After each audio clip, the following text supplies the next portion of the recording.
হিসাব সর্বপ্রথম আল্লাহ রাব্বুল আলামিন মানুষের কাছ থেকে নেবেন। কিসের হিসাব? নামাজের হিসাব সর্বপ্রথম নেবেন। নামাজের ওয়াজ করতে করতে আইতাছে, তাও নামাজই নাই। এখন আল্লাহ নবী বলেন কিয়ামতের ময়দানে সর্বপ্রথম নামাজের হিসাব হবে। আর নামাজের হিসাব দিতে গিয়ে যারা পার পেয়ে যাবে, সব জায়গায় তারা পার পেয়ে যাবে, সব হিসাব তাদের সহজ হয়ে যাবে, তাতে করে তারা জান্নাতের মেহমান হয়ে যাবে। সুবহানাল্লাহ। আর যে ব্যক্তি নামাজের দিক দিয়ে গাফলতি হবে, নামাজের ব্যাপারে গাফিল থাকবে, নামাজ সময় মতো পড়বে না, সেই ব্যক্তি নামাজের হিসাব দিতে গিয়ে সর্বপ্রথম ধরা খেয়ে যাবে। আর নামাজের হিসাব দিতে গিয়ে যে ব্যক্তি ধরা খেয়ে যাবে, সব হিসাবে সে ধরা খেয়ে যাবে, তাতে করে জাহান্নামের পথ তার জন্য খোলা হয়ে যাবে।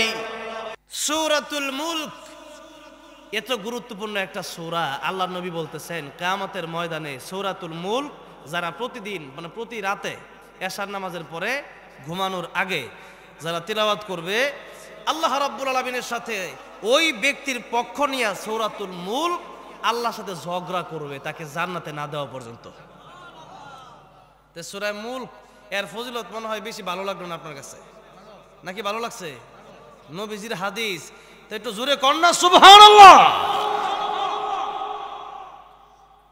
সূরা মুলক আল্লাহ নবী বলতেছেন আমি চাই আমার প্রত্যেকটা উম্মতের অন্তরে সূরা মুলক গাথা থাকুক। এক একটা করে আয়াত যদি মুখস্থ করেন 30 দিনে 30টা আয়াত মুখস্থ হয়ে যায়, ঠিক না? তাইলে আজকে একটা আয়াতের ব্যাখ্যা বিশ্লেষণ তরজমাতেও ঢুকি আর একটা আয়াত মুখস্থ করে নিই, ঠিক আছে? আমার সাথে সবাই পড়েন।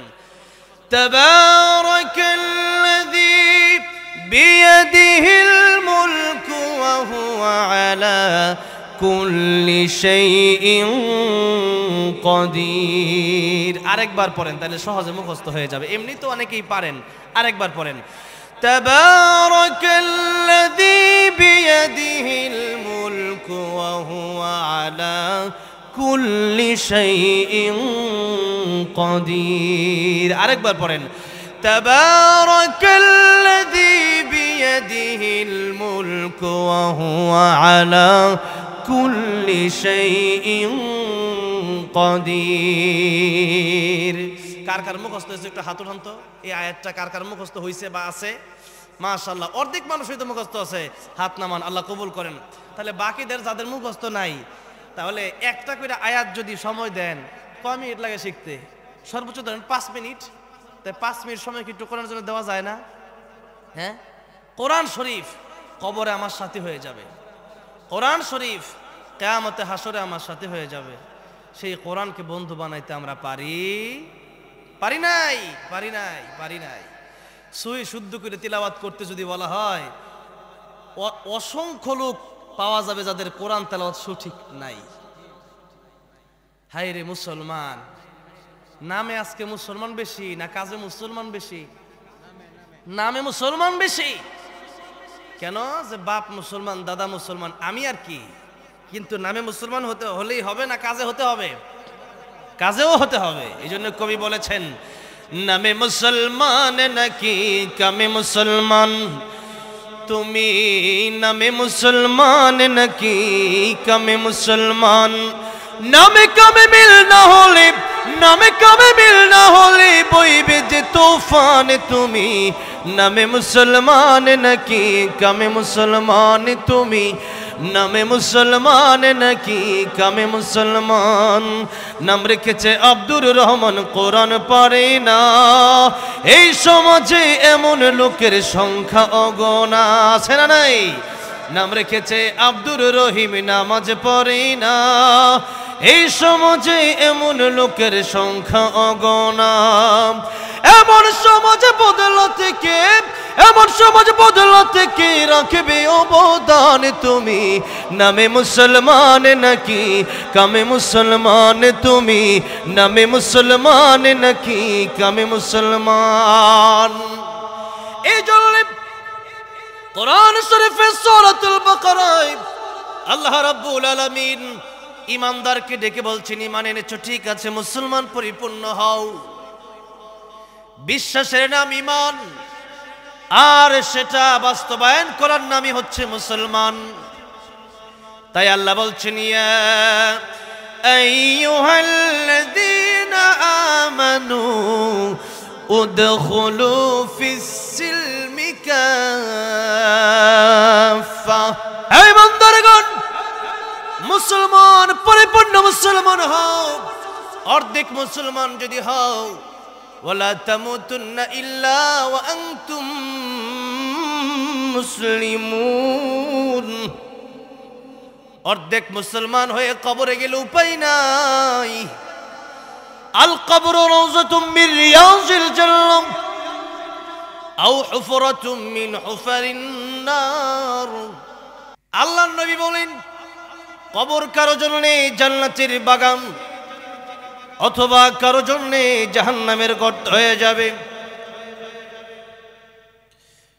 এখন মুসলমান যদি পরিপূর্ণ না হয়ে কবরে যান, তাহলে তো কবরটা জাহান্নামের গর্ত হয়ে যাবে। মুসলমান, আজকে দুনিয়ার জন্য যতটুকুন চিন্তা করি, পরকালের জন্য ততটুকুন চিন্তা আমাদের ভেতরে নাই। কোরআন সহি শুদ্ধভাবে শিখতে হবে, চিন্তা আমার ভিতরে নাই। নামাজ সঠিকভাবে কিভাবে আদায় করতে হয় তারও জানা নাই। নামাজ ভেঙ্গে যায় কয়টা কারণে তারও জানা নাই। ওযুর ফরজ কয়টা তাও আমার জানা নাই। গোসলের ফরজ কয়টা তাও আমার জানা নাই। অথচ আল্লাহর নবী বললেন, তলাবুল ইলমি ফরিদাতুন আলা কুল্লি মুসলিম। দ্বীনি ইলম তলব করা, কোরআনের জ্ঞান শিক্ষা করা প্রত্যেকটা মুসলমানের জন্য নফল না ফরজ। ফরজ। কতটুকুন ইলম তলব করা প্রত্যেকটা মুসলমানের জন্য ফরজ। যতটুকুন ইলম হলে, যতটুকুন কোরআনের তালিম গ্রহণ করলে মুসলমান মুসলমানের মতো করে সারা জীবন চলতে পারে, ততটুকুন শিক্ষা করাই হচ্ছে ফরজ। এবার দেখেন, নামাজ আল্লাহর নবী বলেছেন, বাচ্চা যখন 7 বছর বয়স তখনই তাকে নামাজের হুকুম দাও। 10 বছর যখন হয়ে যায়, তখন যদি নামাজ সন্তান না পড়ে, তখন তাকে শাসন করে তাকে পিটাও। কারণ যে সন্তান নামাজ পড়ে না, যে সন্তান আল্লাহর চিনে না, সেই সন্তান দুনিয়াতে কোনো মানুষ চিনতে পারে না। যে সন্তান আল্লাহর চিনে না, সেই সন্তান মা বাবা চিনে না। কারণ যে আল্লাহ আমাকে সৃষ্টি করলেন, ওই আল্লাহকে যদি না চিনি, তাহলে এই সন্তান আমি মা বাবাকে কিভাবে চিনব? যিনি আমার সৃষ্টিকর্তা, তিনি হচ্ছে আমার সবচেয়ে আপন। এমনকি মা বাপের চাইতেও বেশি আপন কে? আল্লাহ। তাহলে সেই আল্লাহকে সিজদা যে না দিবে, নামাজি যে ব্যক্তি নামাজি না হবে, সে ব্যক্তি প্রকৃত অর্থে ভালো হতে পারে না। কিয়ামতের ময়দানে নামাজ না পড়ার কারণে অসংখ্য মানুষ জাহান্নামে যাবে। জান্নাতীদের সাথে জাহান্নামীদের সাক্ষাৎ হবে। জান্নাতীদের সাথে জাহান্নামীদের কি হবে? সাক্ষাৎ হবে। সূরা মুদ্দাসির আল্লাহ বলেছেন, ফি জান্নাতি ইয়াতাসাআলুন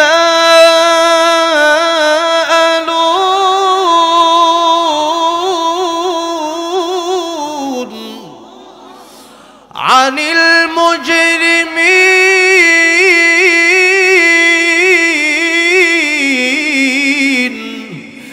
মা সালাকাকুম ফি সাকার قالوا لم نكن من المصلين।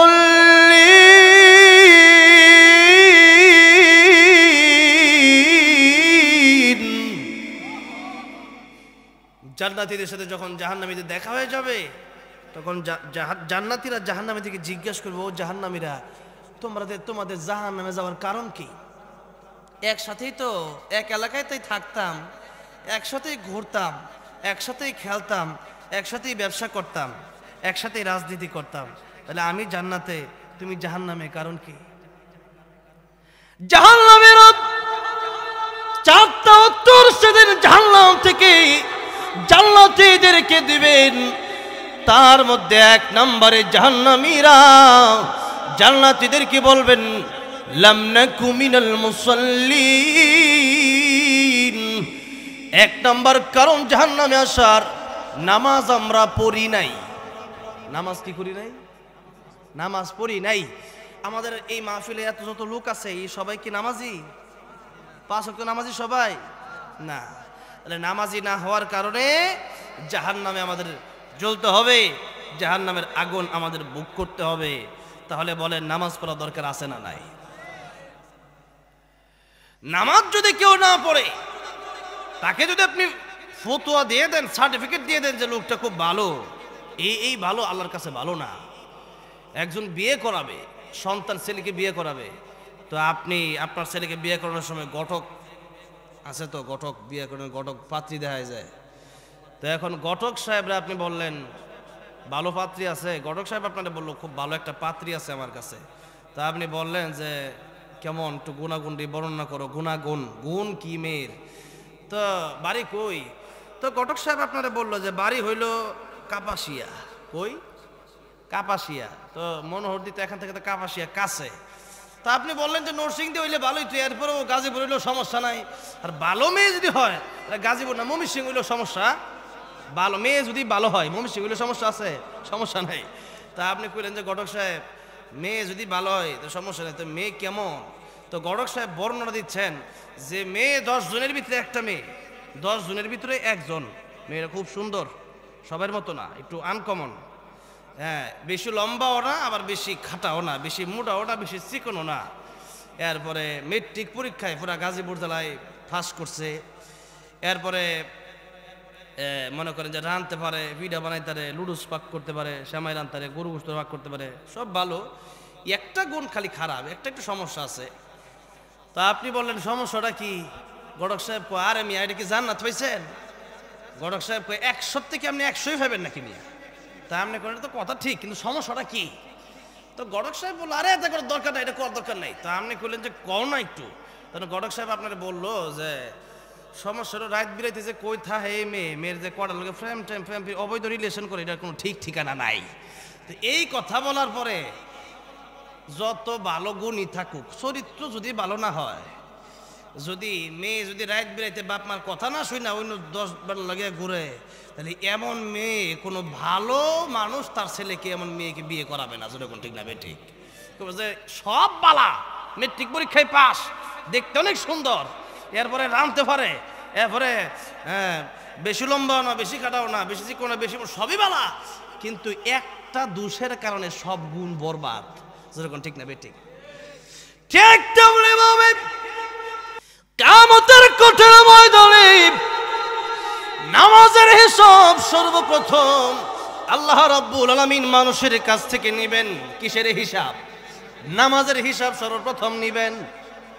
নামাজের ওয়াজ করতে করতে আইতাছে, তাও নামাজই নাই। এখন আল্লাহ নবী বলেন কিয়ামতের ময়দানে সর্বপ্রথম নামাজের হিসাব হবে।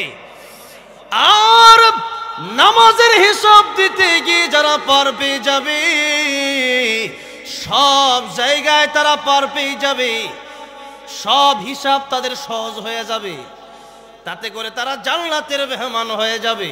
সুবহানাল্লাহ।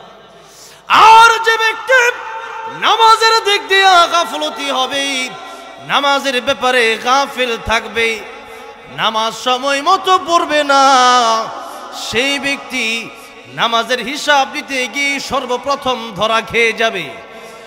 আর নামাজের হিসাব দিতে গিয়ে যে ব্যক্তি ধরা খেয়ে যাবে, সব হিসাবে সে ধরা খেয়ে যাবে, তাতে করে জাহান্নামের পথ তার জন্য খোলা হয়ে যাবে। তাহলে দেখেন নামাজের হিসাবটাই সর্বপ্রথম হবে। নামাজ যার ঠিক, নবী কয় আর সব ঠিক, যার নামাজ ঠিক নাই তার কিচ্ছু ঠিক নাই। তাহলে এবার আসেন, এই নামাজের জন্য যেমন উজুর দরকার, নামাজের জন্য এমনি ভাবে কোরআন তেলাওয়াত সঠিক শুদ্ধ করা দরকার আছে না নাই? আমাদের সমাজে অনেকে কোরআন শরীফ সহি শুদ্ধ করে নিজেও পারে না, সন্তানকেও কোরআন শরীফ শিখাইতে চায় না, মনে করে এইটা শিখাইয়া মনে হয় আখিরাত। কিন্তু এতটুকু মনে রাখতে হবে, আল্লাহর নবী বলেছেন এই পৃথিবীতে যতদিন পর্যন্ত আল্লাহ ওয়ালারা থাকবে, আল্লাহ বলনেওয়ালা লোক থাকবে, ততদিন এই পৃথিবী আল্লাহ রাব্বুল আলামিন ধ্বংস করবেন না। আর এই পৃথিবী থেকে যেদিন আল্লাহ ওয়ালা, আল্লাহ বলনেওয়ালা লোক উঠে যাবে, একজনও থাকবে না, সেদিন আল্লাহ এই পৃথিবীকে একটা সেকেন্ডের জন্য রাখবে। আর এই আল্লাহ বলা, কোরআন পড়া শিখানো, এটা কই শিখানো হয়? স্কুলে না মাদ্রাসায়? মাদ্রাসায়। এক। দুই নম্বর কথা হচ্ছে, আল্লাহ কোরআন শরীফের এক আয়াতে সূরাতুত তাহরিম আয়াত নাম্বার 6 আল্লাহ বলেন, ইয়া আইয়ুহাল্লাযীনা আমানু কু আনফুসাকুম ওয়া আহলিকুম নার, হে ঈমানদারগণ, তোমরা নিজেরা জাহান্নামের আগুন থেকে বাঁচো, পরিবারকে জাহান্নামের আগুন থেকে বাঁচাও। কেমনে বাঁচবেন? কোরআন শিখার মাধ্যমে এবং কোরআনের এই আইন বাস্তবায়ন করার মাধ্যমে, কোরআনের বিধিবিধান এই জীবনে বাস্তবায়ন করার মাধ্যমে। এখন একটা প্রশ্ন হইল যে জাহান্নামের আগুন থেকে বাঁচার জন্য আল্লাহ কি শুধু আপনারা একা বলছে, না পরিবারকেও বাঁচাইতে বলছে? পরিবারকেও বাঁচাইতে বলছে। এখন আপনার দায়িত্ব পরিবারকে বাঁচানো। এরপরেও এই যে এই কামারআলগি নুরানি হাফিজিয়া মাদ্রাসা, তারা ব্যবস্থা করছে যে আপনি তো কোরআন শরীফ শিখাইতে পারতেছেন না, যেহেতু নামাজ শিখাইতে পারতেছেন না, ওযু শিখাইতে পারতেছেন না, গোসল শিখাইতে পারতেছেন না, আমাদের মাদ্রাসায় দিয়ে দেন, আমরা জাহান্নাম থেকে বাঁচানোর পথ ব্যবস্থা করে দেব। জোরে করে সুবহানাল্লাহ। তাহলে এই মাদ্রাসাটা এলাকার জন্য নিয়ামত কিনা? তাহলে নিয়ামত হওয়ার পরেও যারা তাদের সন্তানকে একটা বছর, আমি বলি না যে সন্তানকে হাফেজে কোরআন বানাইয়া এরপরে শেষ করান, একবারে মাওলানা মুফতি মুহাদ্দিস শাইখুল হাদিস বানান না, বরং ওযু গোসল শিক্ষা করার জন্য কতদিন সময় দরকার? 5 বছর 10 বছর? কোরআন শরীফ শিক্ষা করার জন্য 5 বছর 10 বছর সময় দরকার? 6 মাস 1 বছর হইলেই ওযু গোসল নামাজ শেখা যায়, ঠিক না বেঠিক? তাহলে এই শিক্ষাটা হাই স্কুলে দেওয়া হয়, নামাজের শিক্ষা হাই স্কুলে দেওয়া হয়, প্রাইমারিতে দেওয়া হয়, কলেজে দেওয়া হয়, ভার্সিটিতে দেওয়া হয়, নাকি মাদ্রাসায় দেওয়া হয়? মাদ্রাসায় দেওয়া হয়। তাহলে এই মাদ্রাসা এখানে আছে, আপনি স্কুলে পড়ান সমস্যা নাই, ভার্সিটিতে পড়ানো সমস্যা নাই, কলেজে পড়ানো সমস্যা নাই, কিন্তু জীবনের শুরুটা জাহান্নাম থেকে যদি আল্লাহ নবী বলেছেন তুমি বাবা হিসাবে তোমার সন্তানকে নামাজ শিক্ষা দিবা 7 বছরের আগে, 10 বছর হয়ে গেছে এখনো নামাজ পড়ানো শাসন করো, এই শিক্ষাটা যদি আপনি দিতে পারতেছেন না, মাদ্রাসাওয়ালারা দিচ্ছে, তাহলে এই মাদ্রাসায় সন্তানকে কমপক্ষে 1টা বছর হলেও স্কুলে ভর্তি করার আগে মাদ্রাসা 1টা বছরের জন্য হলেও কোরআন শেখানোর দরকার আছে না নাই? এটা আমরা জানি। কিন্তু আমাদের মুসলমানদের ভিতরে বেনামাজি হয় এর 1 নম্বর কারণ হচ্ছে মা বাবা সন্তানকে নামাজ শিক্ষা দেয় না। ওয়াজ মজা লাগে না? লবণ দিতে হইব? হ্যাঁ, একটু তো মজা লাগে না অনেক সময়। এগুলা কথা না কইলে তো জাহান্নামে যাবেন আপনি। আপনার সন্তান কিয়ামতের ময়দানে বলবে, আল্লাহ আমার বাপের কারণে, কোরআন শরীফে আছে, আল্লাহ আমার বাপের কারণে আজকে জাহান্নামে আসছি, বাপে সব বুঝাইছি কিন্তু কোরআন শরীফটা শিখায় নাই। আল্লাহ সব বলছে কিন্তু নামাজ পড়ার জন্য আমার বাবা আমার নামাজ শিখায় নাই, আজকে জাহান্নামে যদি যেতে হয় আমি একা যাবো না, ওই বাপ মারা শুদ্ধা নিয়ে যাবো, নাউজুবিল্লাহ। তাহলে দেখেন কিয়ামতের ময়দানে আপনি বিপদে পড়ে যাবেন আপনার সন্তানের কারণে, যেই সন্তানের জন্য এত ভালোবাসা, এত আদর, এত মায়া, এত মুহাব্বত, সেই সন্তান যদি এই কথা বলে আল্লাহ কোরআন শিখায় না আমার বাবে, সব শিখাইছে আমার বাপ কিন্তু কোরআন শিখাইছে না, এই জন্য আজকে জাহান্নামে যাওয়া লাগতেছে। কোরআন শরীফ শিখাটা এটা কি নফল না ফরজ? ফরজ। কোরআন শরীফ শুদ্ধ করে বালেগ হওয়ার আগেই শিখতে হবে। আমি একবার টাঙ্গাইলে একটা মাহফিলে গেলাম, সেখানে একটা পেট্রোল পাম্পে দাঁড়াইছি নামাজ পড়ার জন্য। তো দাঁড়ানোর সময় তো সেখানে অনেক সময় এয়ারপোর্টে বা বিভিন্ন পাম্পে গেলে আমাদেরকে নামাজ পড়ানোর জন্য দেয়, যেহেতু হুজুর মানুষ। এই আর ওই দিন গিয়ে দেখে একজন দাঁড়ায় গেছে নামাজে, উনি সাধারণ একজন মানুষ। তো যখন দাঁড়াইছে উনি পড়তেছে কুল হু আল্লাহু আহাদ, তো হবে কুল হু আল্লাহু আহাদ, আর উনি পড়লো কুল হু আল্লাহু আহাদ। তাহলে আহাদ আর আহাদ অর্থ এক না। কোরআন শরীফের একটা অক্ষর যদি চেঞ্জ হয়ে যায় পুরো অর্থটাই চেঞ্জ হয়ে যায়। আর যারা কোরআন শরীফ ভুল তিলাওয়াত করে শেখার চেষ্টাও করে না, কোরআন শরীফ এদেরকে লানত দেয়, লানত লানত বদদুয়া দেয়। তাহলে তখন আমি নামাজটা সাইরা দিয়ে বাইরে গেছি। আর তো লোকের আমার জায়গায়, হুজুর এটা কামটা করলেন কি? আমি কি হয়েছে? ফান জায়গা না মসজিদ ঠিক আছে, আমরা চিনি, কিন্তু আপনি নামাজটা ঠিক আছে বাড়িয়ে গেলেন। আমি কই গায়রে কারির পিছনে কারির নামাজ হয় না। আমার তেলাওয়াত অশুদ্ধ হইলে আমি হের পিছে পড়তাম, আমার তেলাওয়াত শুদ্ধ, তাহলে হের পিছে নামাজ পড়তাম কিরিয়া? তার পিছে নামাজ পড়বো কেন? কুল হুয়াল্লাহু আহাদ, আল্লাহ বলতেছেন এই নবী আপনি বলুন আল্লাহ এক, আর তিনি পড়তেছে কুল হলো আহাদ, তার মানে আল্লাহ ওয়াদা। তো কই আল্লাহ এক আর কই আল্লাহ ওয়াদা, মিললো না। এখন এই জায়গাটা কোরআন শরীফ অনেকেই বাংলায় শিখেন, বাংলায় কোরআন শরীফ পড়া জায়েজ নাই। পৃথিবীর কোনো মুফতি এই ফতোয়া দিতে পারবে না যে বাংলায় কোরআন শরীফ পড়া জায়েজ। যারা ছাপাইছে এরা কেলিকে ছাপাইছে এরা জানে, কিন্তু পৃথিবীর এমন কোনো মুফতি নাই যে ফতোয়া দেওয়া যাইব যে কোরআন শরীফ পড়া এটা বাংলায় জায়েজ। কেন না জায়েজ? এর কারণ হচ্ছে কোরআন শরীফ উস্তাদের কাছে শিখতে হবে, আলেমের কাছে শিখতে হবে, কারির কাছে শিখতে হবে। কেন? কারণ হচ্ছে আলহামদুর হাতা বাংলায় নাই, আলামিনের আইনটা বাংলায় নাই, এরকম অনেক অক্ষর বাংলায় নাই। তাহলে এই অক্ষরগুলো আপনি বাংলাতে বললে অর্থই চেঞ্জ হয়ে যাবে। কোরআন শরীফের কি চেঞ্জ হয়ে যাবে? অর্থ চেঞ্জ হয়ে যাবে। আর নামাজে এটাকে বলা হয় লাহনে জলি। লাহনে জলি যার হবে, বড় ভুল যার হবে, যেই ভুল পড়লে অর্থ চেঞ্জ হয়ে যায়, সেই ভুল পড়লে আর নামাজ থাকে না। সেই উজু ছাড়া যেমন নামাজ হয় না, কোরআন শরীফ সহি শুদ্ধভাবে তিলাওয়াত করা ছাড়াও নামাজ হয় না। তাইলে এবার আপনাদের কাছে প্রশ্ন রাখতে চাই, আপনারা কয়জন আপনারা বুকে হাত দিয়ে বলতে পারবেন যে আমার কোরআন তেলাওয়াতটা 100 শুদ্ধ? পারবেন? তাহলে শিখে নেন না। কেন? যে কোরআন শরীফ তো পারি, এই ফারি কে বই রয়েছেন, কিন্তু আপনি শিখতেছেন না। আল্লাহর কাছে কি জবাব দিবেন? ড্রাইভার যখন ড্রাইভিং করে, তখন ড্রাইভার যদি পুরোপুরি ড্রাইভিং না শিখে, তাহলে অ্যাক্সিডেন্ট করার সম্ভাবনা আছে না নাই? হ্যাঁ আছে। মাঝে মধ্যে আমার গাড়ি আমি চালাই, এই যেমন 2 দিন আগে এক মাহফিল ছিল ঢাকা দুহার, তো রাস্তা দিয়ে খালি, গাড়ি ঘোড়া এরকম নাই, তো ড্রাইভার তো অনেক কষ্ট করে, অনেক সময় গাড়ি চালায়। তা আমি কই আমার কাছে দেও, তা আমি গাড়ি চালাইতেছি, কিন্তু মেইন রোডে আয়া ড্রাইভারে কই এবার তুমি নেও। আমি আর পারতাম না। কেন? এই পরিমাণ ড্রাইভিং আমি শিখি নাই যে মেইন রোডে চালাইতে পারবো। আমি মোটামুটি বাই রোডে চালাইতারি, কিন্তু মেইন রোডে গাড়ি আমি চালাইতারি না।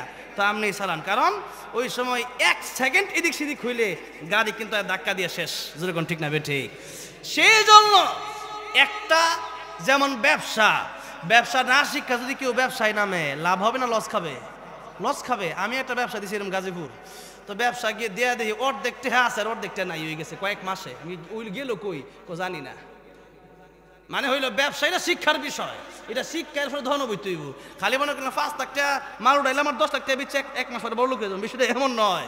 তো ঠিক তেমনি ভাবে দুনিয়ার প্রত্যেকটা বিষয় যেমন শিখতে হয়, শিখার পরে সেটার ফজিলত পাওয়া যায়, ঠিক তেমনি ভাবে আল্লাহর কোরআন, যেই কোরআন আমাদেরকে জাহান্নামে থেকে বাঁচাইয়া জান্নাতে নিয়ে যাবে, ওই কোরআন বুঝি শিখার দরকার নাই না? আছে? তাহলে যারা বয়স্ক আছেন, আমি যাওয়ার পরেই আপনারা সিদ্ধান্ত নেবেন, এখানে একটা বয়স্ক কোরআন শিক্ষা খুলবেন। কি খুলবেন? বয়স্ক কোরআন শিক্ষা। যে অনেকেই জীবনে মাদ্রাসায় পড়তে পারেন নাই, মাদ্রাসায় পড়ার সুযোগ হয় নাই, তো আপনি হুজুরকে বলবেন, হুজুর একটা বয়স্ক শিক্ষা কোরআন শরীফ শিক্ষা খোলেন, যেন 7 দিন অথবা 1টা মাস আমরা প্রতিদিন 1 ঘন্টা নামাজের পরে যে কোনো একটা সময় আমরা এলাকার মুরব্বী যারা এখনো কোরআন শিখতে পারে নাই, এই মুহূর্তে শিখবো। তালেবুল ইলম হয়ে যদি যান, শহীদের মর্যাদা পাবেন ইনশাআল্লাহ। তাহলে এই মুহূর্তে কোরআন যদি নাও শিখে থাকেন, কমপক্ষে আজকে থেকে যদি জানলেন কোরআন শরীফ সহি শুদ্ধ না হলে নামাজ ঠিক হয় না, আর কোরআন শরীফ সহি শুদ্ধ না করে গেলে কিয়ামতের মধ্যে হিসাব দিতে হবে, তাহলে এই কোরআন আমাদের প্রত্যেকের শেখার দরকার আছে না নাই? তাহলে আমরা এই কাজটা করবো বলি ইনশাআল্লাহ। এবার আসেন সামনের দিকে যাই। সূরাতুল মুলক, আল্লাহ বলতেছেন তাবারাকাল্লাযী বিয়াদিহিল মুলক। মুলক মানে রাষ্ট্র, ক্ষমতার মালিক। এই রাষ্ট্রের মালিক কে? আল্লাহ। বরকতময় সেই আল্লাহ যার হাতে রাজত্ব, যার হাতে ক্ষমতা। অর্থাৎ তোমরা যারা আছো সবার ক্ষমতা আমি আল্লাহর হাতে। সবার ক্ষমতা কার হাতে? মালিক। আমার আল্লাহ বলছেন আমি আল্লাহ মালিক, আর তোমরা আমার গোলাম। আল্লাহ কি বলছেন? আল্লাহ কি? মালিক। আল্লাহ কি? আমরা গোলাম। আমরা কি? গোলাম। গোলাম মালিকের কথা শুনবে না মালিক গোলামের কথা শুনবে? গোলাম মালিকের কথা শুনবে। এখন আমরা যদি এমন একটা ভাব যদি আমাদের ভিতরে তৈরি হয় যে না আল্লাহটা মানতাম না, তাহলে কি হয়েছে? যদি এমন কাজ যদি কেউ করে, নামাজ পড়তাম না, কি হয়েছে? রোজা রাখতাম না, কি হয়েছে? কোরআন শিখতাম না, কি হয়েছে? এই বাহাদুরি যদি করে, এই বাহাদুরি কি আল্লাহর সাথে চলে? চলে না। বরং যারা প্রকৃত বান্দা হবে এদেরকে আল্লাহ কিয়ামতের মধ্যে ডাক দিবেন আর জান্নাতে তারা ঢুকবে। যেরকম সুবহানাল্লাহ।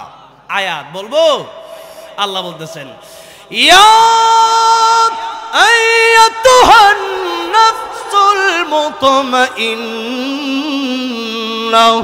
ইরজিই ইলা রাব্বিকি রাদিয়াতাম মারদিয়া ফাদখুলি ফি ইবাদি ওয়াদখুলি জান্নাতি।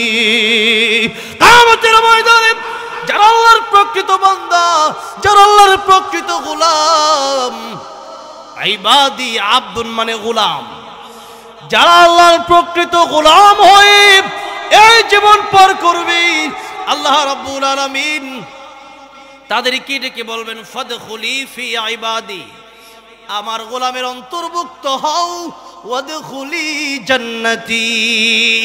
প্রকৃত গোলাম যারা দুনিয়াতে ছিলে আজকে তারাই জান্নাতের ভিতরে প্রবেশ করো। আল্লাহু আকবার। তাহলে আল্লাহর গোলাম হলে যাওয়া যায় জান্নাতে, আর আল্লাহর গোলাম না হলে যাওয়া লাগবে জাহান্নামে। আমরা কোথায় যেতে চাই? জোরে বলেন, কোথায়? কোথায়? জান্নাতে। আর আল্লাহ বলতেছেন বান্দারে, কেউ যদি জান্নাতে যাইতে পারে তার চেয়ে সফল কাম আর কেউ নাই। আর কেউ আছে? আল্লাহ বলতেছেন, শুনেন আয়াত, আল্লাহ বলতেছেন فَمَنْ زُحْزِحَ عَنِ النَّارِ وَأُدْخِلَ الْجَنَّةَ فَقَدْ فَازَ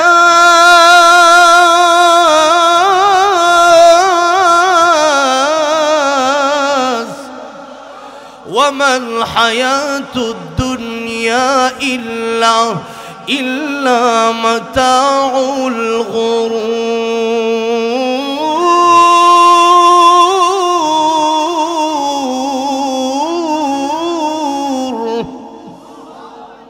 আল্লাহ বলতেছেন ফামান যুহজিহা আনিন নার, যে ব্যক্তি জাহান্নাম থেকে বেঁচে গেল, ওয়া উদখিলাল জান্নাতা, জান্নাতের ভিতর প্রবেশ করতে পারলো, আল্লাহ বলছেন ফাকাদ ফাজ, তারা সফল হয়ে গেল।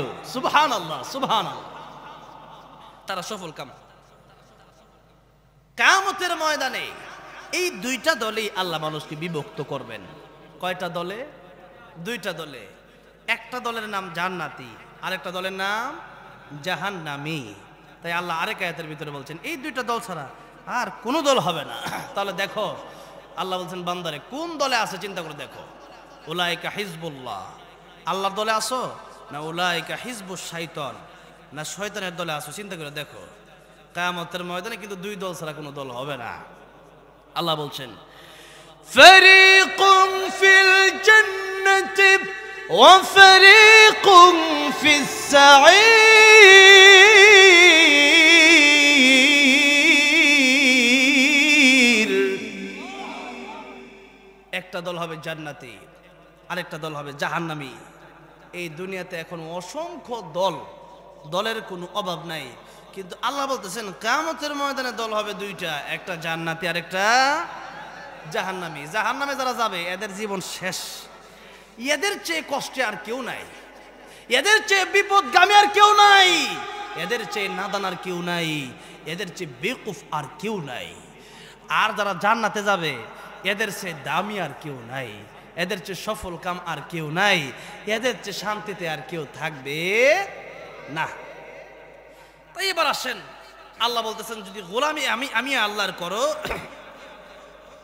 আর গোলামি না করো, দুইটাকে ব্যবধান করেই আমি আল্লাহ রাব্বুল আমিন তোমাদেরকে হয়তো জান্নাত দেব, নয়তো তোমাদেরকে জাহান্নাম দেব।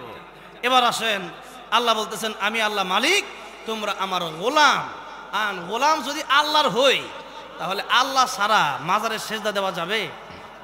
গোলাম যদি আল্লাহর হই আল্লাহ ছাড়া কোনো নেতার আইন মানা যাবে? গোলাম যদি আল্লাহর হই আল্লাহর কোরআনের বিধান বাদ দিয়া তাগুতের বিধানকে এই দুনিয়ায় কায়েম করা যাবে? যাবে না। আইন মানতে হবে কার? এক জায়গায় না সব জায়গায়? যেমন খুশি আমার ইচ্ছা মতো না আল্লাহর ইচ্ছা মতো? আল্লাহর ইচ্ছা মতো। অনেকে আমাদের অনেকেই যেমন গণতন্ত্রের যেমন একটা নিয়মটা হচ্ছে যে এই দুনিয়ায় জনগণের রায় চলবে, কিন্তু এগুলো আমরা মানি না। কেন মানি না? জনগণের রায় অনুযায়ী দুনিয়া চলবে না। যে আল্লাহর আকাশ, যে আল্লাহর জমিন, সেই আল্লাহর কথাই দুনিয়া চলবে, জনগণের কথাই নয়। এখন আমার মনে চাইলো যে আমার মডেল লাইসেন্স প্রয়োজন, জনগণের কথাই এমপি মন্ত্রীরা মডেল লাইসেন্স দিয়ে দিল। ধর্মমন্ত্রী আফম খালিদ সাহেব, ধর্ম উপদেষ্টা, তিনি বলেছেন যে মডেল লাইসেন্স আমাদের দিতেই হয়, যদি কোনো শাইখুল হাদিস হয় তাকেও দিতে হয়। কেন? যে এই গণতন্ত্র সিস্টেমটাই এমন, জনগণ যদি বলে মডেল লাইসেন্স দিয়ে দিতে হবে, জনগণ যদি বলে পতিতালয় ব্যবস্থা করে দিতে হবে। এই যে জনগণের সিস্টেম, আর আল্লাহর সিস্টেম হচ্ছে না মদ পান করলেই বেত লাগাও। কি লাগাও? বেত লাগাও। ফিটার উপরে কোনো ওষুধ, মায়ের উপরে কোনো ওষুধ নাই। চুরি করবে, চুরির শাস্তি আমাদের দেশে, চুরির শাস্তি হইলো যে 2 দিন 3 দিন জেলে রেখে আবার ছেড়ে দেয়, এইটা চুরির শাস্তি। এরপরে চোর আবার ডাকাইত হইয়াও বের হয়। আল্লাহর শাস্তি হচ্ছে আস-সারিকু ওয়াস-সারিকাতু ফাকতাউ আইদিয়াহুমা। আল্লাহ বলছেন চোর যদি চুরি করে তার হাত কেটে দাও। একদিন যদি চোরের হাত কাটা হয় বাইতুল মুকাররমের সামনে, পরের দিন চোর খুঁজে পাওয়া যাবে না। এখন চোর যদি চুরি করে, চোর চিন্তা করে 2 দিন জেল নিব, আর কি হইছে? আর যখন একবার, দুইবার, একবার যখন নাকি একটা একটা করে 2বার 2টা হাত কেটে দিব, চুরি করবো আর কি দিয়া? তো নাই, যেরকম ঠিক না বে ঠিক? আল্লাহ রাই। এখন দেখেন ফরকিয়ার তো শাস্তি নাই, আর আল্লাহর বিধান খেলাফত যদি থাকতো তাহলে নিয়ম হইলো এরা পাথর মাইরা অর্ধেকটা জমিন গাতা করে এরা মাইরা লাও, রক্তাক্ত হয়ে যাবে, মাথা ফেটে যাবে, মরে যাবে, শেষ হয়ে যাবে। আল্লাহর বিধান তো এখন সেই বিধান নাই, তাই ফরকিয়ার অভাব নাই। এরকম প্রত্যেকটা আইন, প্রত্যেকটা জায়গায় আল্লাহর গোলাম, আল্লাহর গোলাম, আল্লাহর গোলাম, আল্লাহর গোলামি করবে। আল্লাহর গোলাম জনগণের গোলামি করতে পারে না, আল্লাহর গোলাম নেতার গোলামি করতে পারে না, আল্লাহর গোলাম পৃথিবীর কোন তাগুতের গোলামি করতে পারে না। আল্লাহর গোলাম গোলামি করবে একজনের, তিনি কে? আল্লাহর গোলামি করবে মালিক একজন, আল্লাহ। আমরা সবাই কি গোলাম, আমরা সবাই কি গোলাম। তাই আল্লাহ সূরা রহমানে বলছেন, ইয়া মাশারাল জিন্নি ওয়াল ইনসি ইন ইসতাতা'তুম আন তানফুযু মিন আকতারিস সামাওয়াতি ওয়াল আরদি ফানফুযু লা তানফুযুনা ইল্লা বিসুলতান। যারা পড়েন আমার সাথে পড়েন, فبأي آلاء ربكما تكذبان। আল্লাহ বলছেন পৃথিবীর জেনেরা, পৃথিবীর মানুষেরা, আমি আল্লাহর আকাশের নিচে, আমি আল্লাহর জমিনের উপরে, আমি আল্লাহর আইন যদি তোমাদের ভালো না লাগে বের হয়ে যাও, বের হও, আমি আল্লাহর আকাশ জমিন থেকে বের হয়ে যাও। এখন আমি আপনি যদি এমনটাই চিন্তা করি, বাংলাদেশ ছেড়ে ইন্ডিয়া গেলে কি আল্লাহর আকাশ জমিন বের হওয়া হবে? আল্লাহ জমিনের বাইরে এটা নাকি আল্লাহরই জমিন? আমেরিকা লন্ডন গেলে আমেরিকা লন্ডনের জমিনটাও কার? মালয়েশিয়া ইন্দোনেশিয়া গেলে সেখানের জমিনটাও কার? এই পুরো পৃথিবীটাই কার? আমরা কার? আমরাই তো আল্লাহ। আমাদেরকে রুহু না দিলে কি আমরা থাকতাম? রুহু না দিলে নাই। সেই জন্যেই আল্লাহ বলছেন, বান্দারে আমি আল্লাহ তোর মরণ দিছি। পরের আয়াত, এক আয়াত শেষ করি, নাহলে তো এক আয়াতে শেষ করা যাবে না। আল্লাহ কয় যে, বান্দারে আল্লাহ দিয়ে খলাকাল মাউতা ওয়াল হায়াত, বান্দা আমি আল্লাহ মৌত সৃষ্টি করলাম, হায়াত সৃষ্টি করলাম। তবে আল্লাহ এখানে মরণের কথা আগে বললেন, হায়াতের কথা কেন বললেন পরে? এর কয়েকটা ব্যাখ্যা। এর মধ্যে 1 নাম্বার ব্যাখ্যা হইলে আমরা আগে মরাই আসিলাম, জীবিত আসিলাম না। আমরা আগে কি ছিলাম? মরা ছিলাম, মৃত ছিলাম, জীবিত ছিলাম না। যার কারণে মায়ের গর্ভ থেকে অনেক সময় মৃত বাচ্চাও এই পৃথিবীতে জন্ম নেয় কি নেয় না? কারণ আল্লাহ ভিতরে রুহু দেয় না, রুহু দেয় নাই। রুহু না থাকলে বডির কোনো দাম নাই। তাই আল্লাহ নবীর কাছে একবার জিজ্ঞাসা করা হয়েছিল, ইয়া রাসূলুল্লাহ, রুহু কারে কবে? রুহু মানে ভিতরে যা আছে রুহুটা, এটা কারে বলে? তো আল্লাহ রাব্বুল আলামিনের জবাবটা নবী তো আর জানে না, নবীরে জানাই কে? আল্লাহ। তো নবীর কাছে যখন কোরআন শরীফ নাজিল হয়েছে তখন নবী কি বলছিল? মা নাবি কারিন, আমি জানি, আমি পড়তে পারি না। তো নবীজির পরে একবার দুইবার তিনবার চাপ দিছে, এরপরে 5টা আয়াত পড়ছে জিবরাইল আমিন, এরপরে নবীনা পড়ছে, ঠিক না? এর আগে তো নবী জানতো না নবীদের শিক্ষক পৃথিবীর কোনো মানুষ হতে পারে। নবীদের শিক্ষক স্বয়ং কে? আল্লাহ। গোলাম আহমদ কাদিয়ানী সে নবী দাবি করছে, এই এমন বন্ডের বন্ড, মেট্রিক পরীক্ষায় 3বার ফেল মারছে।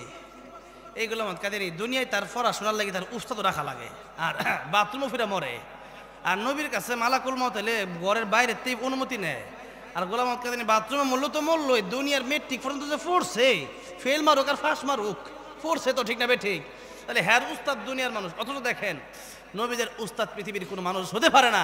ঈসা আলাইহিস সালাম ওনাকে শুরু থাকতে এক হুজুরের কাছে নিয়ে দেওয়া হয়েছে, হুজুর আপনার ফরান আলিফ বাতাসা ফরান। তো হুজুর কয় পড়ো আলিফ। যে আলিফ যে আমি পড়বো, ঈসা আলাইহিস সালাম ছোট্ট বাচ্চা, উনি বলতেছেন আলিফ যে আমি পড়বো, এই আলিফ পড়ার, আলিফ যে দাঁড়ায় রয়েছে আর বাজে শুয়ে রয়েছে, আলিফের নক্তা নাই, বান নিচে 1 নক্তা, তার উপরে 2 নক্তা, কারণটা কি? এটা বুঝা এলো নাকি? জোরে কোন সুবহানাল্লাহ।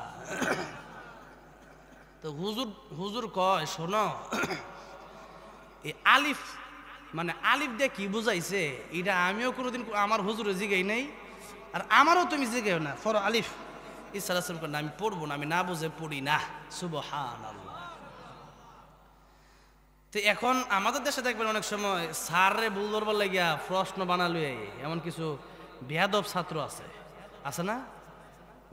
প্রশ্ন বানালো ভুল ধরবার লাগিয়া স্টেজে অনেক সময় দেখছি অনেক হুজুর এমন করে, আবার অনেক সময় দেখছি মাদ্রাসা তো দেখছি এমন ঘটনা, আবার স্কুলেও এমন কিছু আছে যে প্রশ্ন বানালে যে স্যার আঙ্গরে শাসন করে, যেহেতু স্যার একটা প্রশ্ন করে আটকামো, তো এটা তো বেয়াদবি।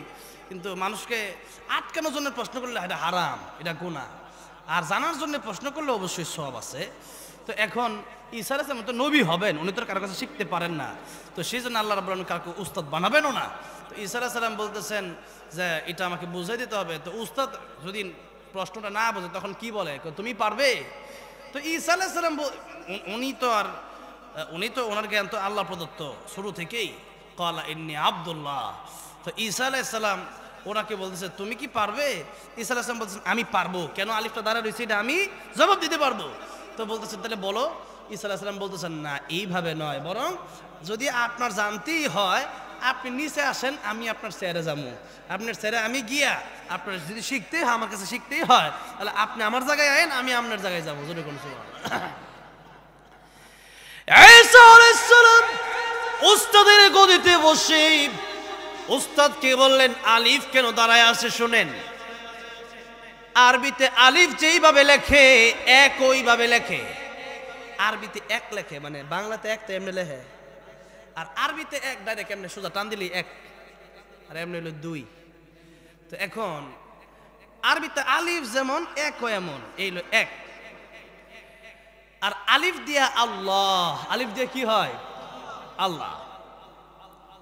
ঈসা আলাইহিস সালাম বলতেছেন আলিফে নক্তা নয়, বাতে নক্তা, তাতে নক্তা, তার মানে আলিফতে বোঝানো হয়েছে আল্লাহ, আলিফতে বোঝানো হয়েছে কুল হু আল্লাহু আহাদ, আল্লাহ ছাড়া কোনো মাবুদ নাই, আল্লাহ এক।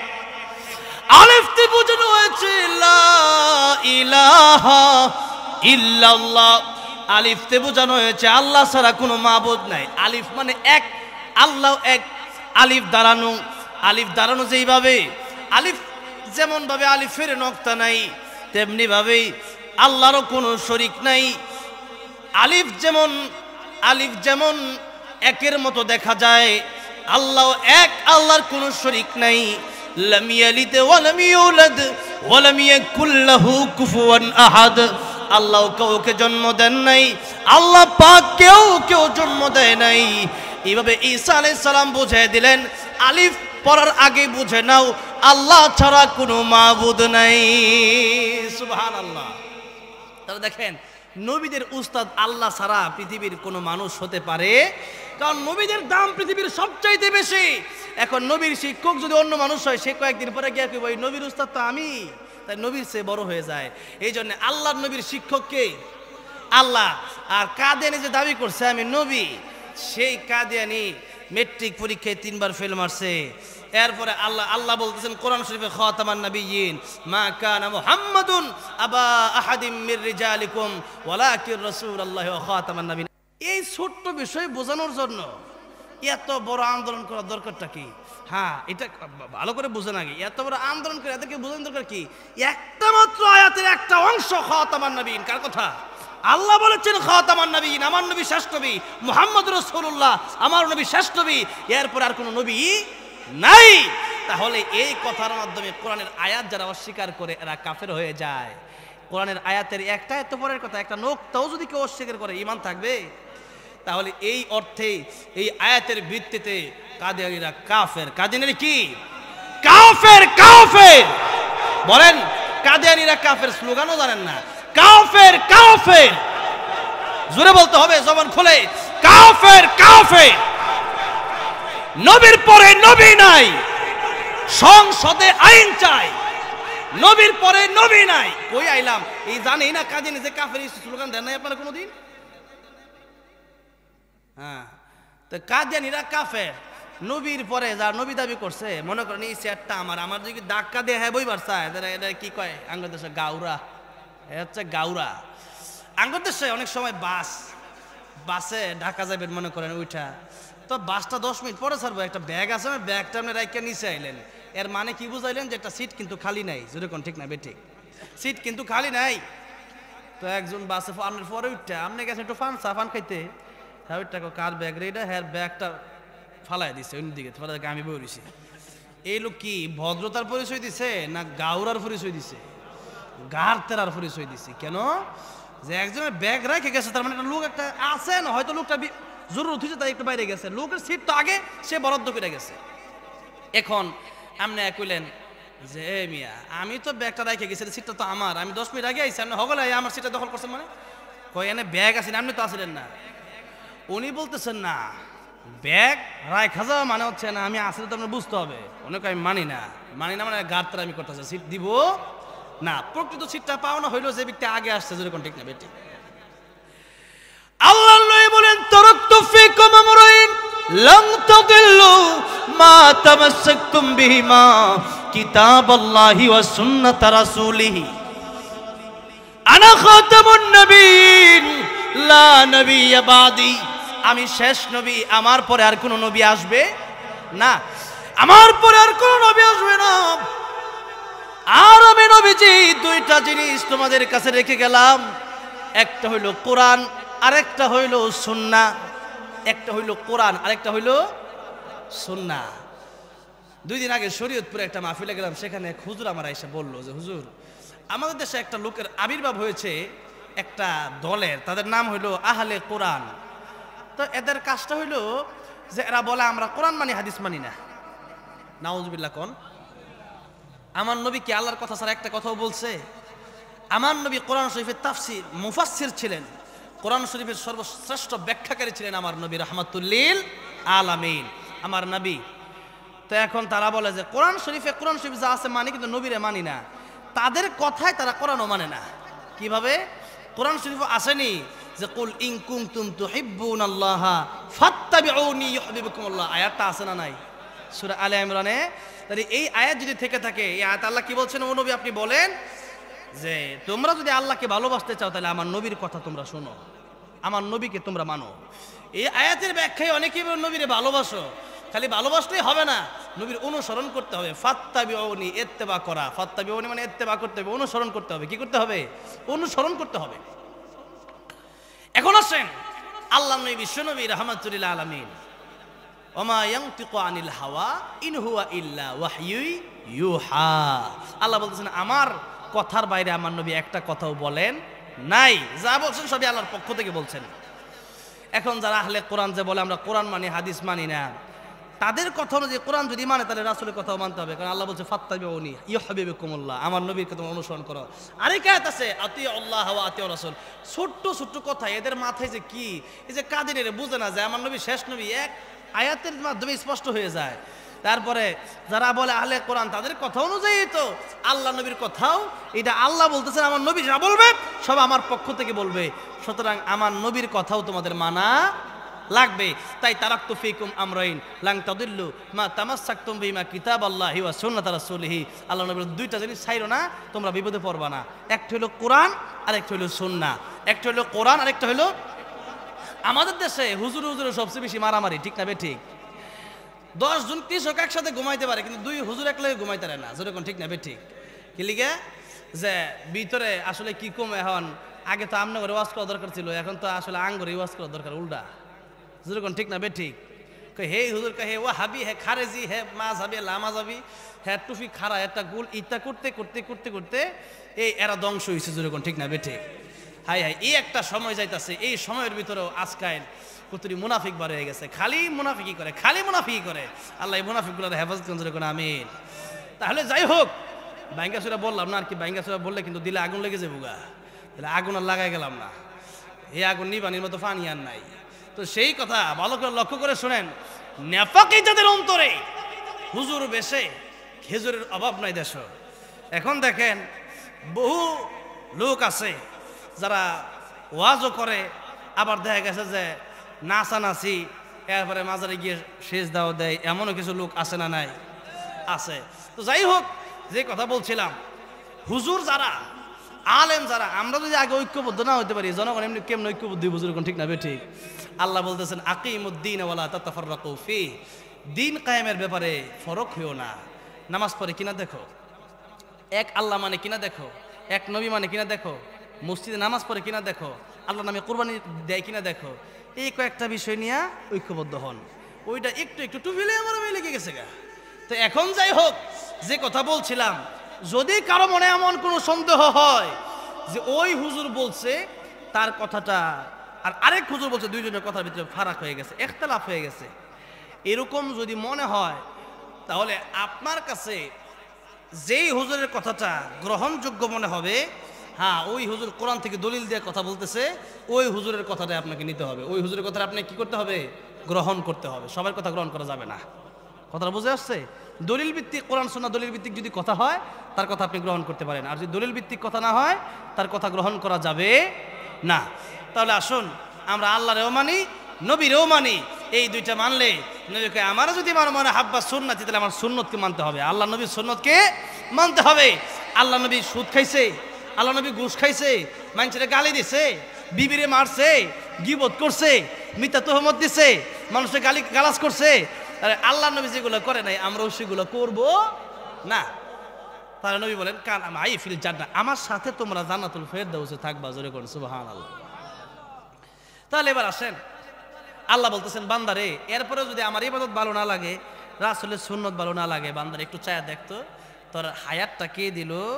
এখন আল্লাহ বলতেছেন আল্লাযী খালাকাল মাউতা ওয়াল হায়াতা। তাহলে আমাদের যে কথা বলছিলাম, আমরা আগে মৃত ছিলাম, এখন আমরা জীবিত, আগে কি ছিলাম? মৃত। তাই আল্লাহ কায়েতের ভিতরে বলছেন কাইফা তাকফুরুনা বিল্লাহি ওয়া কুনতুম আমওয়াতান ফাআহইয়াকুম সুম্মা ইউমীতুকুম সুম্মা ইউহয়ীকুম সুম্মা ইলাইহি তুরজাউন।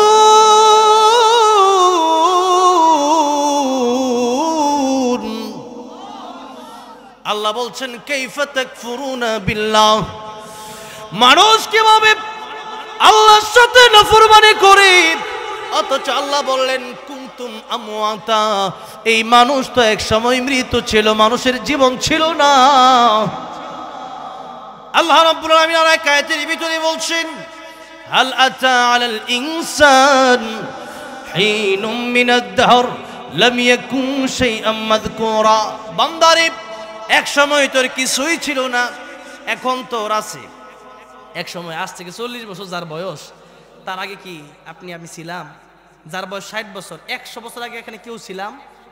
কেউ ছিলাম না, এখন আছে। আবার 100 বছর পরে আমরা হায়াত নাও পেতে পারে। দেখেন আল্লাহর নবী বিশ্ব নবী রাহমাতুল লিল আলামিন বলছেন, ও আমার সাবিরা,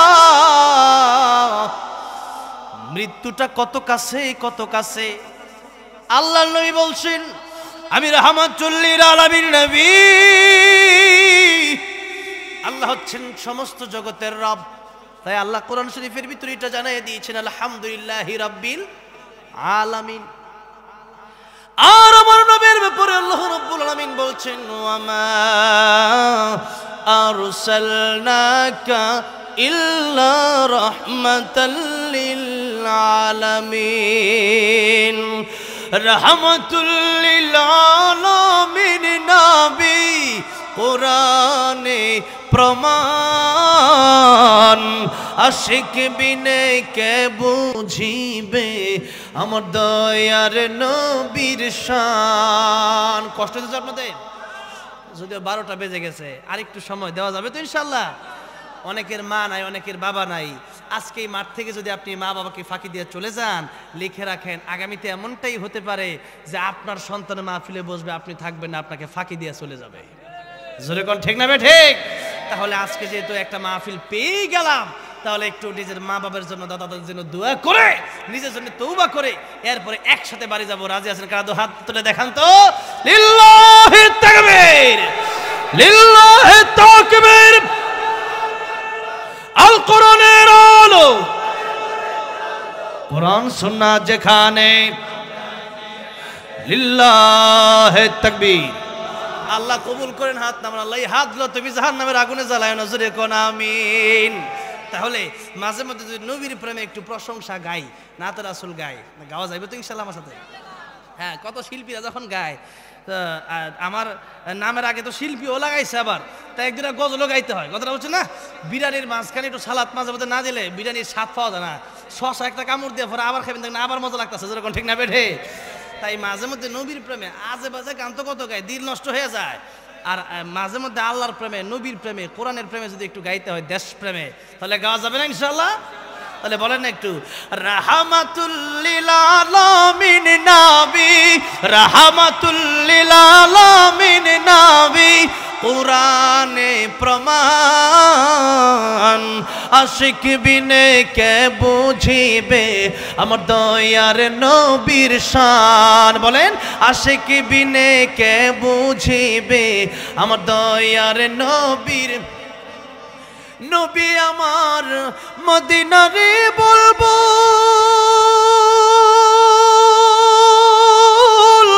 আমার আল্লাহ ভালোবেসে নামটি দিলেন মুহাম্মদ রাসূল। আল্লাহু আকবার।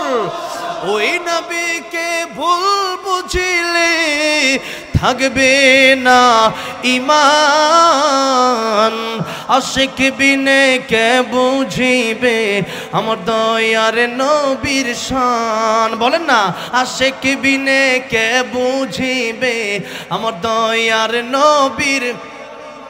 রাহমাতুল লিল আলামিন নবী, রাহমাতুল লিল আলামিন নবী কোরআনে প্রমাণ,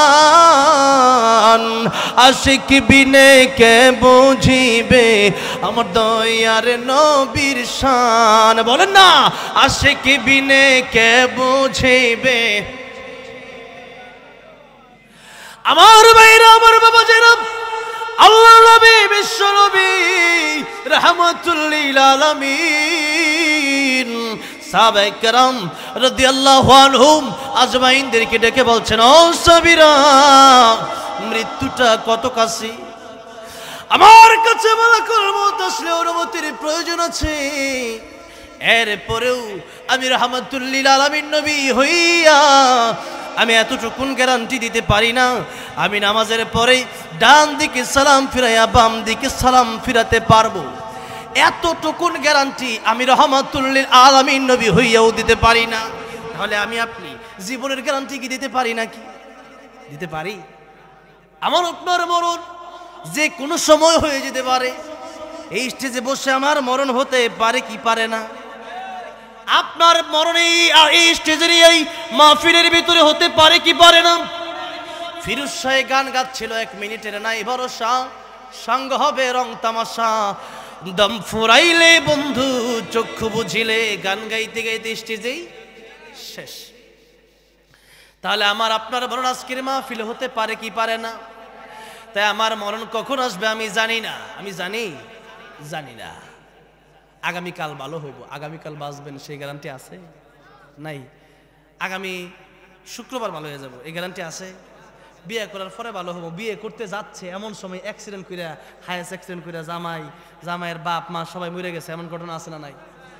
তাহলে বলেন আগামীতে ভালো হইব, আগামী এক সপ্তাহ পরে ভালো হবো, আগামী রমজানে ভালো হবো, এই গ্যারান্টি কি আমার আপনার কারো আছে? তাই কবি বলছেন আমার মরণ আসিবে কখন কেউ তো জানে না, আমার মরণ আসিবে কখন কেউ তো জানে না, আমি মরে গেলে আমায় তোমরা ভুইলা যাইও না, আমি মরে গেলে আমায় তোমরা ভুইলা যাইও না, আমার মরণ আসিবে কখন কেউ তো জানে না। বলেন না আমার মরণ আসিবে কখন। এই দুনিয়া চিরজীবন থাকার জায়গা না, অন্ধকার কবর যে আমার আসল ঠিকানা, এই দুনিয়া চিরজীবন থাকার জায়গা না, অন্ধকার কবর যে আমার আসল ঠিকানা, সবাই রেখে আমায় চলে যাবে সঙ্গী হবে না, সবাই রেখে আমায় চলে যাবে সঙ্গী হবে না, আমার মরণ আসিবে কখন কেউ তো জানে না। বলেন না আমার মরণ আসিবে কখন। কবর মাঝে মা বাবাকে দেখা যাবে না, দেখব যাকে তিনি হলেন শাহে মদিনা, কবর মাঝে মা বাবাকে দেখা যাবে না, দেখব যাকে তিনি হলেন শাহে মদিনা, সেদিন আল্লাহ বিনে আর তো কেউ বন্ধু হবে না, সেদিন আল্লাহ বিনে আর তো কেউ বন্ধু হবে না, আমার মরণ আসিবে কখন কেউ তো জানে না। বলেন না আমার মরণ, কার মরণ কোন দিন চলে আসবে কারো জানা নাই, কারো জানা নাই। তাই আল্লাহ বলছেন ইদা জাআ আজালুহুম লা ইস্তাখিরুনা সাআতাও ওয়ালা ইস্তাকদিমুন। মৃত্যুর সময় হয়ে গেলে পরে এক সেকেন্ড আগেও মরণ হবে না, এক সেকেন্ড পরেও মরণ হবে না। মরণ যখন শুরু হয়ে যাবে তখনই আল্লাহ রাব্বুল আলামিন, তখনই যদি কেউ ভালো মানুষ হয় তাকে শান্তি দেওয়া শুরু করবেন, আর মরণের সময় যদি কেউ নাস্তিক বেঈমান হয়, ফাসিক ফুজ্জার হয়, তখন থেকেই কষ্ট শুরু হয়ে যাবে। তাই মরণের আগে আমাদের ভালো হতে হবে, মরণের আগে ভালো হতে হবে, মরণের পরে ভালো হওয়ার কোনো সুযোগ আমাদের হাতে নাই। মরণের আগে ভালো হইতে হইব না পরে? আগে ভালো হইতে হবে। ভাইরা আমার, বাবাজিরা আমার, একটা হাদিস কুইয়া এরপরে আলোচনাটা শেষ করবো ইনশাআল্লাহ। একটু লম্বা হাদিস, আর কি বেশি ছোট না, বেশি বড় একটু কুইয়া লই, কারণ পরে গজল কমে না। হাদিসটা একটু শুনেন, একটা হাদিসের কথা কই, এটা লাভ হইব। দেখেন আল্লাহ বলছেন আল্লাহ দিয়ে খলাকাল মাউতা ওয়াল হায়াতা। এক কথা তো আমরা আগে মৃত ছিলাম, এখন রুহু দিছে দিকে বাচ্চা আছি, তাহলে যেই আল্লাহ রুহু দিল, তা আল্লাহ কই রুহুটা কি জিনিস? এই যে বলছিলাম মনে আছে, কুলির রূহু মিন আমরি রব্বি। আল্লাহ বলতে রুহু আমার হুকুম, আমি বলছি তাই রুহু ঢুকছে, আর আমি যদি বলি রুহু বের হয়ে যাবে, কেউ আর থাকতে পারবে? আল্লাহ যদি রুহু নিয়ে নেই, পৃথিবীর এমন কারো ক্ষমতা আছে যে দ্বিতীয়বার রুহুটা ঢুকাই দিবে? নাই। তাই আল্লাহ বলছে এটা আমার হুকুম। ইঞ্জিনটা চইলা গেলে হায়রে হায়রে হায়, ডাব্বাটা পইরা রইবে এই যে দুনিয়ায়, সেদিন এই ডাব্বা খালি দেহ আর কেউ নেবে না। আওয়ামী লীগ বিএনপিও নেবে না, জাতীয় পার্টিও নেবে না, জাকের পার্টিও নেবে না, জামাতে ইসলামে নেবে না, সুরমানায়ও নেবে না, কেউ নিবে সেদিনই আপনার এই রুহু যদি না থাকে, বাপ মাও রাখবে না, আপনাকে কবরে দিয়ে দিবে। যদি বলা হয় যে একটা ফ্ল্যাট খালি করিয়া, যাদের ফ্ল্যাট আছে অথবা যাদের ঘর আছে 3-4টা ঘর, একটা ঘরে না হয়ে রাখকে দো, বাপের লাশটা রাখবো নি? মায়ের লাশটা রাখবো? সন্তানের লাশ রাখবে না। কারণ একটি সুখ সংবাদ, সুখ সংবাদটা কি? আব্দুর রহমান ইন্তেকাল করিয়াছেন, ইন্না লিল্লাহি ওয়া ইন্না ইলাইহি রাজিউন। আব্দুর রহমান ইন্তেকাল করছে মানে আব্দুর রহমান গেছে গা। আব্দুর রহমান ইন্তেকাল মানে এক জায়গা থেকে আরেক জায়গায় যাওয়া। এক জায়গা से दूसरे जगह पर जाना, इसके नाम হচ্ছে ইন্তেকাল। এটার নাম হচ্ছে ইন্তেকাল। তাই এক জায়গা থেকে আরেক জায়গায় যাওয়া, এটার নাম হচ্ছে ইন্তেকাল। তাহলে ইন্তেকাল মানে আব্দুর রহমান ইন্তেকাল করছে মানে আব্দুর রহমান গেছে গা, তাহলে আছে কি? আসিল লাশ। লাশ মানে লাশ নাই, কিচ্ছু নাই। লাশ মানে লাশ নাই, কিচ্ছু নাই। তাই আল্লাহ কায়াতের ভিতরে বলছেন, বান্দারে উপরের দেহ ভালো করে লাভ নাই, ভিতরটা ঠিক করো, ভিতরটা ঠিক করো। ইন্না আকরামাকুম ইনদাল্লাহি আতকাকুম। আল্লাহ বলছেন যার অন্তরটা যত ভালো, ইল্লা মান আতাল্লাহা বিকলবিন সালিম, কিয়ামতের ময়দানে যার অন্তর যত ভালো সেই জান্নাতে যেতে পারবে তত আগে। সুবহানাল্লাহ। তাহলে অন্তরটা ভালো করার দরকার আছে না নাই? এবার ভালো করবেন কিভাবে? একটা হাদিস শরীফের ভিতরে যেহেতু আল্লাহ বলতেছেন মাউতা ওয়াল হায়াতা, এর আরেকটা ব্যাখ্যা হইল বান্দারে তোমার আসল মরণই আগে, আসল জীবনই পরে। আসল মরণ আগে, আসল জীবন পরে। আসল জীবন শুরু হবে। আচ্ছা, এই জীবনের গ্যারান্টি নাই, আর মৃত্যুর পরে যে জান্নাতে যাওয়ার পরে আর কোনোদিন মরণ হবে? জান্নাতে যাওয়ার পরে আর কোনোদিন মরণ হবে না। তাহলে বলেন তো এই জীবনের জন্য কষ্ট বেশি করা দরকার না ওই জীবন যে জীবন আর কোনোদিন মরণ হবে না? ওই জীবনের জন্য এই দিন দিন নয়, আরো দিন আছে। এই জীবন নিয়ে যাবে, এই দিন নিয়ে যাবে সেই দিনের কাছে হলো কিয়ামতের ময়দান। সেটা কোন ময়দান? কিয়ামতের ময়দান। তাই আসুন একটা মাত্র হাদিস শরীফ আপনাদের সামনে তিলাওয়াত করে এরপরে হাদিসের অর্থটা এই আলোচনা শেষ করে দেব। আল্লাহর নবী বলতেছেন, ইগতানিম খামসান ক্বাবলা খামসিন শাবাবাকা ক্বাবলা হারামিক। পাঁচটা সময় আসার আগে এই পাঁচটা সময় ভালো হও। পাঁচটা সময় আসার আগে পাঁচটা সময়কে গনিমত মনে করো। কয়টা সময়? 1 নাম্বার, অসুস্থ হওয়ার আগে সুস্থতাকে মূল্য দাও। কারণ মানুষ চিরজীবন সুস্থ থাকে না। অনেক সময় মানুষ অসুস্থ হয়ে যায়, অ্যাক্সিডেন্ট হয়ে ঘরে পড়ে থাকে। এমন সময় আসে কি আসে না? এমনও সময় আসে যে অসুস্থ হয়ে গেছে 10 বছর। আমার দাদা প্রায় 100 বছর বয়সে ইন্তেকাল করছে, তো প্রায় 10 বছর শুধু অসুস্থ হয়েছিল। তাহলে আল্লাহ বলতেছেন অসুস্থ হওয়ার আগে সুস্থতাকে তোমরা মূল্য দাও। আল্লাহ নবী বলতেছেন যে তোমরা অসুস্থ হওয়ার আগে সুস্থতাকে গনিমত মনে করো, মূল্য দাও, নিয়ামত মনে করো, এটাকে কদর করো। 2 নাম্বার আল্লাহ নবী বলতেছেন 1 নাম্বার হচ্ছে শাবাবাকা ক্বাবলা হারামিক, সুহহাতাকা ক্বাবলা সাকামিক। 2 নাম্বার। তাহলে আরেকটা হচ্ছে ও যুবকেরা বৃদ্ধ হওয়ার আগে যুবক বয়সে যৌবন কালকে মূল্য দাও। কারণ বৃদ্ধ হয়ে যাওয়ার পরে যৌবন বয়সে যেভাবে ইবাদত করা যায় রক্তটা আর গরম থাকে না, নামাজটা অনেক সময় মসজিদে গিয়ে পড়া যায় না। তাহলে আসেন সিহহাতাকা ক্বাবলা সাকামিক ওয়া গিনাকা ক্বাবলা ফাকরিক। আল্লাহর নবী বলেন টাকা পয়সা যদি থাকে, ধন দৌলত আল্লাহ সবাইরে দেয় না, যার আছে। আল্লাহর নবী বলেন টাকা পয়সা আল্লাহর রাস্তায় কিছু খরচ কইরু। আল্লাহর রাস্তায় যদি টাকা পয়সা খরচ না করো, এই সম্পদের যাকাত যদি না দাও, তাহলে কিয়ামতের মধ্যে এই সম্পদ সাফ হয়ে আমরা কইব আমি তোর সেই সম্পদ যে সম্পদে আল্লাহর রাস্তায় খরচ নাই। তাহলে টাকা পয়সা থাকলে আল্লাহর রাস্তায় খরচ করার দরকার আছে না নাই? এর মধ্যে উত্তম পন্থা কোনটা? টাকা পয়সা থাকলে উত্তম পন্থা কোনটা এটা একটু বলি। এটা আরেকটা হাদিস, এই হাদিসের প্রেক্ষিতে বলতে হচ্ছে। আল্লাহর নবী বলেন ইযা মাতাল ইনসানু ইনকাতা আনহু আমালুহু। মানুষের যখন মৃত্যু হয়ে যায়, মানুষের 3টা আমল ছাড়া আর কোনো আমল থাকে না। সব আমল আর কোনো আমল ব্যক্তি করতে পারে না। ইল্লা মিন সালাসাতিন, মানুষের 3টা আমল বাকি থাকে। 1 নাম্বার আমলের নাম হলো সদকায়ে জারিয়া।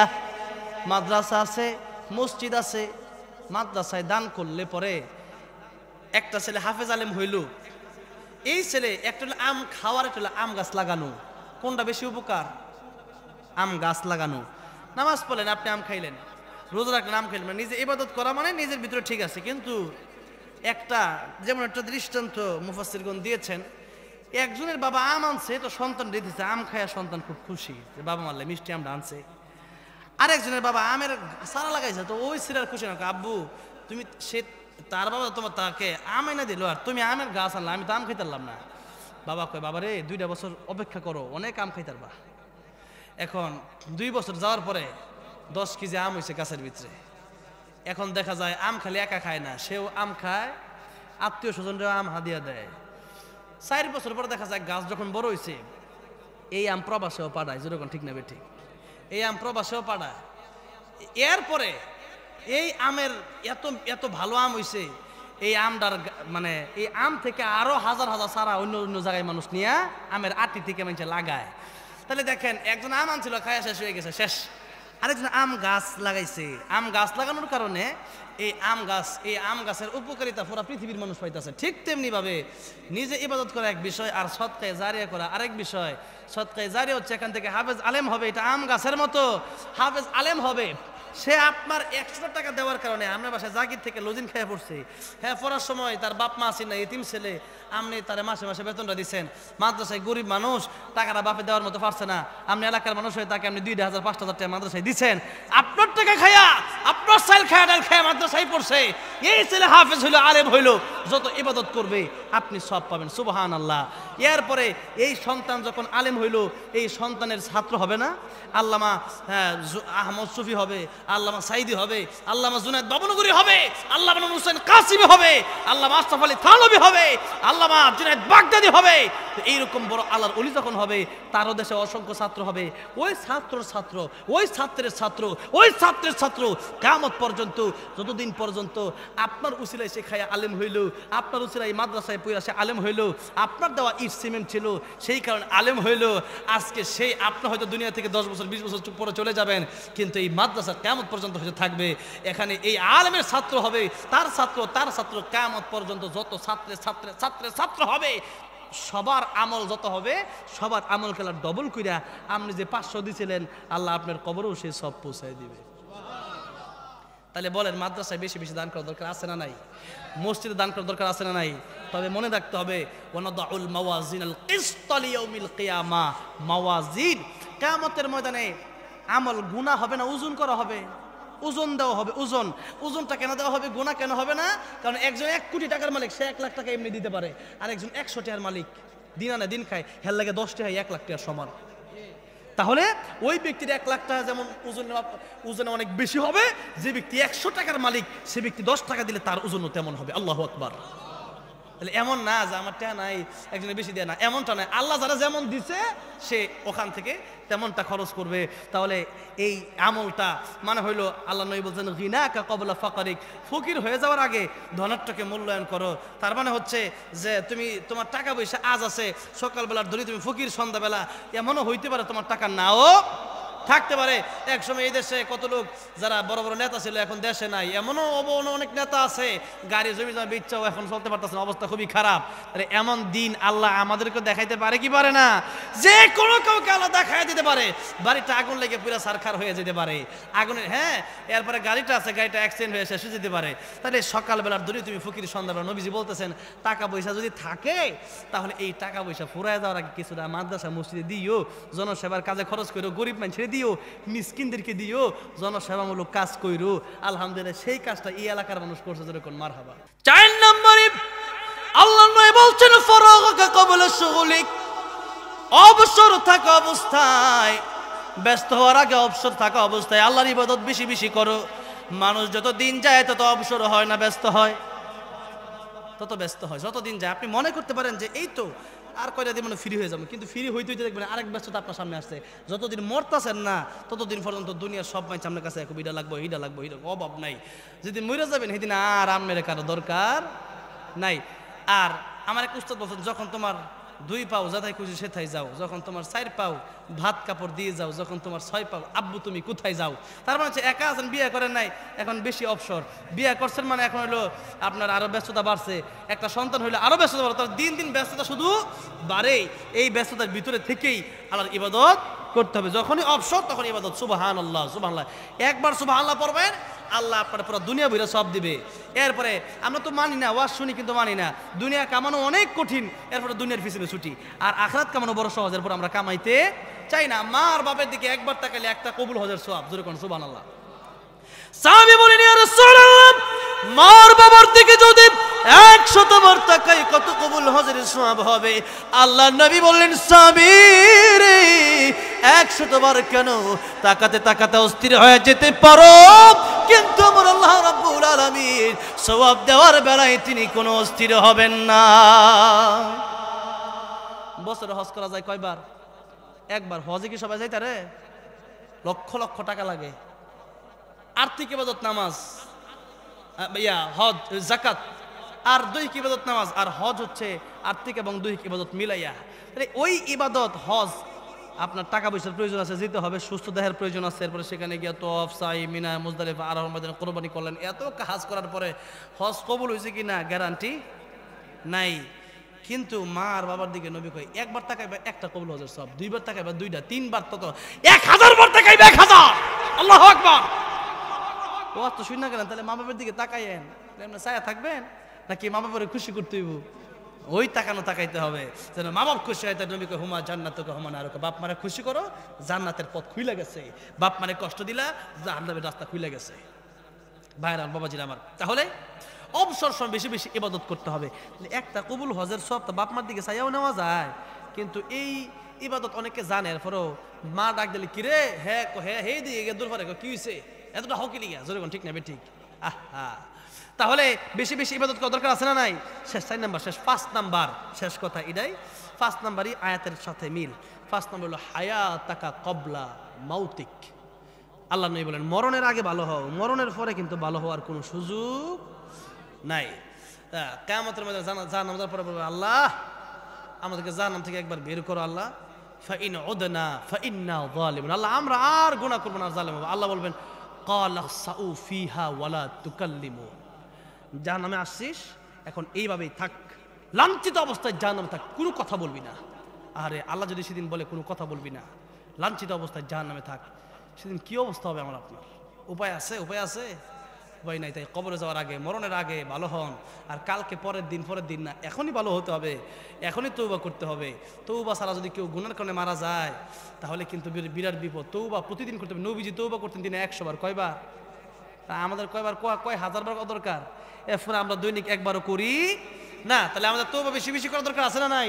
হ্যাঁ, গুনাহ আমাদের জীবনে হয়ে যেতে পারে অনিচ্ছাকৃত, তবে নবী বলতেছেন গুনাহগারদের ভিতরে ওই ব্যক্তিটাই উত্তম যে ব্যক্তিটা গুনাহ কইরা আবার তওবা কইরা ফেলছে। যেরকম সুবহানাল্লাহ। আর তওবাকারী কেমন? আর তাইবু মিনাদ যামবি কামাল্লা যামবালা, যে তওবা করলো, ফিরে আসলো, আল্লাহ এই গুনাহ আগে করছি আর করব না, আল্লাহ নবী বলেন তার জীবনে যেন কোনো গুনাহই নাই, আল্লাহ তারা এমন মাফ করে দেয়। সুবহানাল্লাহ। আর হইলো বান্দার হকটা বান্দাকে দিয়ে দিতে হবে, বান্দার হক আল্লাহ মাফ করবেন। তাহলে একটা আল্লাহর হক, একটা বান্দার হক।